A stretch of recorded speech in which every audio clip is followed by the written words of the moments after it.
Bom dia, meu nome é Marília e junto com o Terço a gente vai apresentar um seminário sobre um artigo de análise por cromatografia gasosa de BTEX nas emissões de motor de combustão interna alimentado com diesel e mistura diesel-biodiesel B10.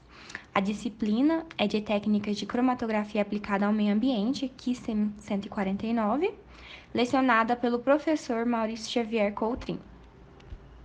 Bem, com o aumento populacional, a urbanização, o aumento do uso de veículos automotores, é possível observar um crescimento, um aumento da emissão de poluentes atmosféricos. E essa emissão de poluentes, geralmente em centros urbanos, é vindo de veículos utilizados. No caso, esses veículos, eles são comumente responsáveis pela emissão de gases poluentes como os compostos orgânicos voláteis, monóxido de carbono, óxido de nitrogênio, óxido de enxofre, gases ácidos e entre outros.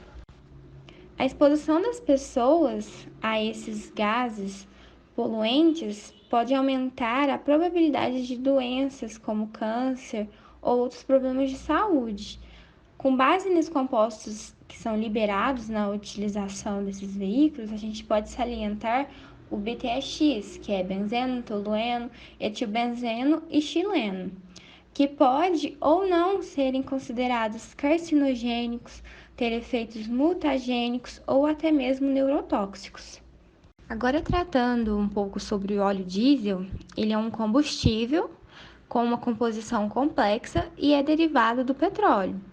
Ele é constituído de hidrocarbonetos parafínicos, oleofínicos e aromáticos, e possui pequenas quantidades de substâncias como enxofre, nitrogênio, metais, oxigênio e outros. Vale lembrar também que ele é formulado por meio de uma mistura de diversas correntes de gás, como gaseóleos, nafta pesada, diesel leve, diesel pesado, que é derivado de outras etapas do processamento do petróleo bruto. Os motores a diesel, geralmente, eles operam com um excesso de oxigênio. Então, as emissões de hidrocarbonetos e monóxido de carbono são minimizadas. Porém, é importante destacar que também são emitidos materiais particulados, que geralmente é a grande causa de poluição em centros urbanos. Por isso é importante o estudo, os testes de um tipo de combustível alternativo, renovável e que gere menos emissões de poluentes. Então, uma possível opção viável para a substituição do óleo diesel seria o biodiesel. Em 1973, quando houve a primeira crise petrolífica, a biomassa então foi considerada uma possível alternativa de substituição do combustível fóssil. Por isso, foi definido pela National Biodiesel Board dos Estados Unidos como biodiesel seria definido como um derivado monoaquil éster de ácidos graxos de cadeia longa, que são provenientes de fontes renováveis, como os vegetais, gordura animal, cuja utilização está associada à substituição dos combustíveis fósseis em motores de ignição por compressão. Essa seria a definição, de biodiesel. Portanto, é possível fazer análises para observar a diferença, entre as emissões do biodiesel e do diesel. Como vocês podem ver nessa tabela 1, representa então as emissões médias do biodiesel quando comparadas ao diesel. No caso, o B100 representa o combustível com 100% de biodiesel, enquanto o B20 representa o combustível com apenas 20% de biodiesel.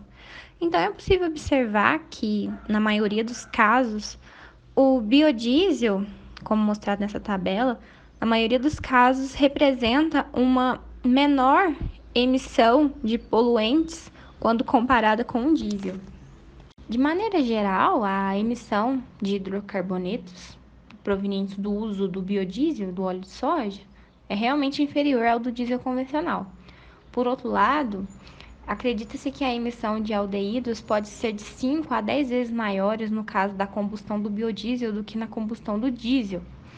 Apesar disso, os testes de EMES, que no caso são testes utilizados para detectar mutação genética, foi 3 vezes menor para o óleo vegetal do que para o óleo diesel.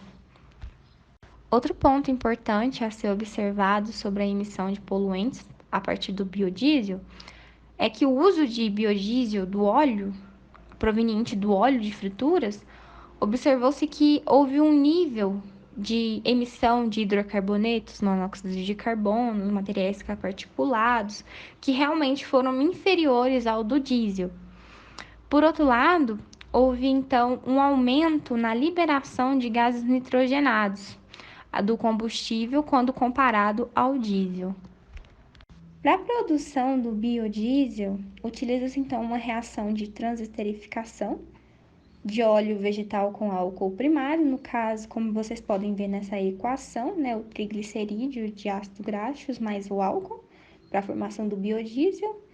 O triglicerídeo de ácidos graxos, no caso, representa o nosso óleo vegetal, porque quimicamente o óleo vegetal eles são triésteres ou triglicerídeos naturais de ácidos graxos, saturados ou insaturados. No caso, quando a reação ela é empregada para uma síntese industrial, utiliza-se então uma razão molar de óleo para álcool de 1:6, com a presença de 0,4% de hidróxido de sódio ou hidróxido de potássio, porque o meio básico ele favorece um menor tempo de reação e também um melhor rendimento. Quanto à parte experimental, os materiais utilizados no procedimento estão listados abaixo, como vocês podem ver. Além disso, os equipamentos utilizados para a realização do procedimento experimental também estão listados abaixo, tanto quanto os materiais mostrados anteriormente. Ainda tratando dos equipamentos utilizados na prática, como vocês podem ver nessa imagem, na figura 1, é possível ver como é o motor de ignição, que é utilizado para compressão movido a diesel e também a mistura de diesel com biodiesel, que também vai ser utilizado na prática. Quanto à parte experimental, o primeiro passo foi então fazer a padronização do cromatógrafo com os compostos de BTX. Bem, de início então foi realizado um estudo para estabelecer as melhores condições de temperatura para o cromatógrafo, que vai ser demonstrado logo em seguida, aqui na tabela 2, no próximo slide que eu vou mostrar para vocês. Bem, depois disso foi estabelecido então um intervalo de concentração das soluções preparadas para a padronização do cromatógrafo. Então, logo em seguida foram então preparadas soluções de 0,125 até 1 micrograma por mililitro. E a partir da amostra padrão de BTX de 20 microgramas por mililitro. Vale lembrar que foi utilizada a proporção, né, de cada composto, que é de 100% de benzeno, 100% de tolueno, 100% de etilbenzeno, 60% de M-xileno, 30% de P-xileno e 10% de O-xileno, né? No caso, são as proporções dos compostos nessa amostra de padrão. Além disso, então, logo em seguida, foi adicionado então o volume desejado das alíquotas da amostra e foi diluído em metanol, né, no qual utilizou-se os balões de 10 ml. Bem, agora na tabela 2 vocês conseguem observar então as condições cromatográficas de análise para o procedimento cromatográfico. Bem, nessa imagem 2, nessa figura 2, é mostrado então como é feita a coleta dos gases do motor de ignição por compressão. No caso, se refere à amostragem. Como é feito? Os sacos Tedlar, que são utilizados na coleta, anteriormente eles são evacuados por uma bomba a vácuo para garantir que eles estejam totalmente vazios. Bem, O motor utilizado na amostragem foi esse na figura 2, como vocês podem ver. Ele foi alimentado com óleo diesel e também uma mistura de diesel com biodiesel. E o motor foi colocado para funcionar por um período de 30 horas. Logo em seguida, foi coletados os gases emitidos na combustão, utilizando os sacos Tesla. Foi variado o parâmetro de momento de força em 3 condições, que foram de 36,1, 45,2 e 57,6 Newton vezes metros. Utilizou-se um tempo de 10 minutos, para coletar esses gases, ou seja, até o total enchimento do saco Tesla. Após a amostragem, essas amostras coletadas foram para uma análise. E a análise foi feita por meio de um teste no cromatógrafo de gás, a gás, para determinar então os gases que são provenientes da combustão do diesel, da mistura do diesel com o biodiesel. Bem, dessa maneira, foram injetados 400 microlitros da amostra desses gases emitidos pelo motor no modo sleep, submetendo então a uma programação de temperatura de 60 graus Celsius durante 1 minuto. E foram aumentando então o aquecimento de 7 graus Celsius por minuto, até obter uma temperatura final de 165 graus.